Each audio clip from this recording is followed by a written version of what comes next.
तो हमारा आज का प्रॉब्लम जो है वो नेम में ओबियसली डिस्क्रिप्शन में रहेगा। लेकिन मतलब my videos are bit different from videos of other people.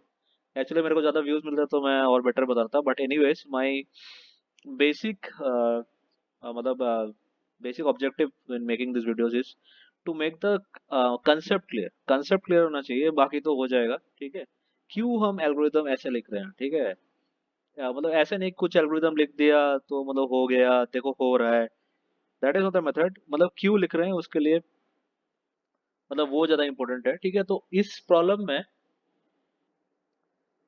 हम बेसिकली हमको क्या करना है, इस प्रॉब्लम में हमको ये करना है कि सपोज हमको एक एरे गिवन है। ठीक है, हमको एरे गिवन है, मतलब जैसे सब फॉर एग्जांपल 6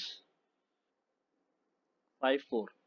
तो हमको मतलब और या 2 6 5 2 4, तो हमको निकालना है कि ये जो वाला इंडेक्स है इसके इसके पीछे मतलब इसके पीछे कहाँ पे जाके हमको मिल रहा है, या तो कौन से लेंथ में कितना पीछे जाए तो हमको इससे ज्यादा एलिमेंट मिलेगा, ये क्वेश्चन है।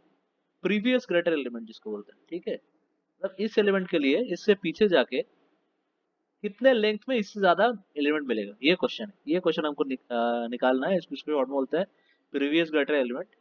तो वही ये प्रॉब्लम है, प्रीवियस ग्रेटर एलिमेंट। तो उसमें एक स्टैक मेंटेन करना होता है और स्टैक को हम पॉप करते हैं। ठीक है, ये तो जनरली आपको अगर यूट्यूब वीडियो देंगे तो आपको पता चल जाएगा कि हमको एक स्टैक मतलब मेंटेन करना होता है, फिर स्टैक को पॉप करना होता है।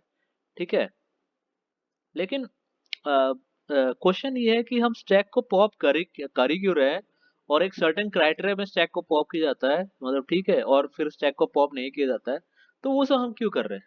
ठीक है, तो that is the intuition that I want to give you in this video. ठीक है, बात ये तो देखो फॉर एग्जांपल इसको बताने के लिए देखो फॉर एग्जांपल एक हमारे पास एरे है। ठीक है, सपोज एरे का जीरो इंडेक्स में जीरो इंडेक्स में मतलब क्या था, जीरो इंडेक्स में 5 था, वन इंडेक्स में 3 था, और टू इंडेक्स में 2 था। ठीक है, अब मतलब अब हम सपोज ये 3 इंडेक्स में क्या है हमको पता नहीं है, 4 इंडेक्स में क्या है पता नहीं है।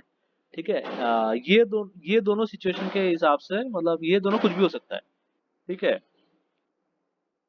तो हमको बेसिकली हम 3 इंडेक्स के वैल्यू के जो भी आएगा, 3 इंडेक्स में वैल्यू जो भी आएगा उसकी उस वैल्यू के हिसाब से हम इस जो है स्टैक को प्रिपेयर करेंगे। यहाँ पर ये टॉप ऑफ द स्टैक है 2, और स्टैक ऊपर से नीचे तक ऐसे जाता है based on the value of 3 index, जो कि हमको नहीं पता। हम इस स्टैक को प्रिपेयर करेंगे फॉर द फोर्थ इंडेक्स, कि फोर्थ इंडेक्स पे भी मतलब हमको जो मतलब प्रीवियस ग्रेटर प्रॉब्लम आसानी से पता चल जाए। Previous greater previous greater integer तक का लेंथ हमको आसानी से पता चल जाए। ठीक है, तो क्या करें? देखो, अगर सपोज हमको यहाँ पर कुछ 4 मिलता है। ठीक है, ठीक है, अगर हमको 4 मिलता है और हमको इस वाले इंडेक्स का प्रीवियस ग्रेटर एलिमेंट निकालना है। ठीक है, तो फिर मतलब तो फिर 3 टू रखने का क्या मतलब है? प्रीवियस ग्रेटर एलिमेंट का लेंथ निकालना है इस वाले इंटीजर का, तो 3 टू इस स्टैक में रखने का कोई मतलब ही नहीं है, क्योंकि 3 too in this case is lesser than 4। क्योंकि अगर मतलब हमको 4 पे इससे ग्रेटर एक्स सपोज ये एक्स है, एक्स से ग्रेटर 4 पे नहीं मिला, तो हमको 3 टू पे भी नहीं मिलेगा ना, because it is less than 4। ठीक है, हमको सीधा 5 पे मिलेगा। तो फिर अगर अगर मतलब ये एक नंबर हुआ और यहाँ पर स्टैक में सामने कुछ ऐसे नंबर है जो इससे कम है, तो इनको स्टैक में रहने का कोई मतलब नहीं है। क्योंकि अगर x से ग्रेटर एलिमेंट हमको देखना है तो 4 के बाद हम उससे ज्यादा एलिमेंट ही देखेंगे। 4 के बाद हम उससे ज्यादा एलिमेंट ही देखेंगे, मतलब 5। मतलब जब तक ज्यादा एलिमेंट 4 से ज्यादा नहीं मिल जाता हम उसको चीजों को पॉप करते रहेंगे, because this are useless if this element is 4।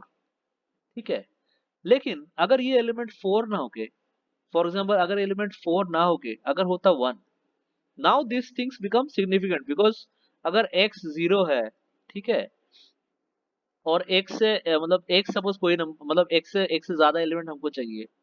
ठीक है, फॉर एग्जाम्पल मतलब x से ज्यादा एलिमेंट, नो नॉट 0, x से ज्यादा एलिमेंट हमको चाहिए। ठीक है, और 1 पे नहीं मिला, क्योंकि 1 ये 2 से कम है, मतलब ये 2 से कम है, तो मतलब हो सकता है कि इससे ज्यादा x से ज्यादा एलिमेंट 2 हो जाए।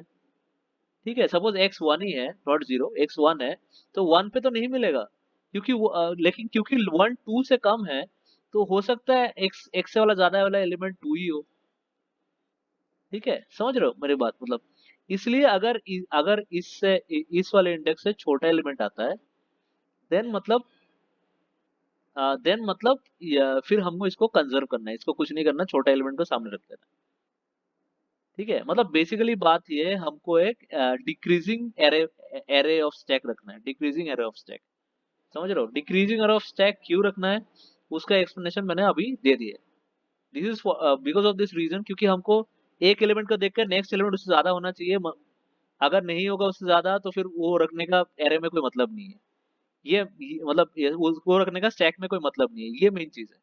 ठीक है, ये मेन चीज है, ये मेन मतलब इंट्यूशन है प्रॉब्लम का। प्रीवियस ग्रेटर एलिमेंट हम यूज कर रहे हैं, तभी जाके हमको प्रीवियस ग्रेटर जो एलिमेंट है उस तक का लेंथ हमको मिल सकता है। This is the main intuition of the problem. I'll be explaining you the मतलब dry run of the problem in the next video, in which but before that is very essential for you to watch this video. Okay, and once you like understand the dry run, मतलब once you मतलब see the dry run, you will be able to go come full circle and understand the entire thing. Okay, so hope you like this video. I'll see you in the next part of this video. Thank you.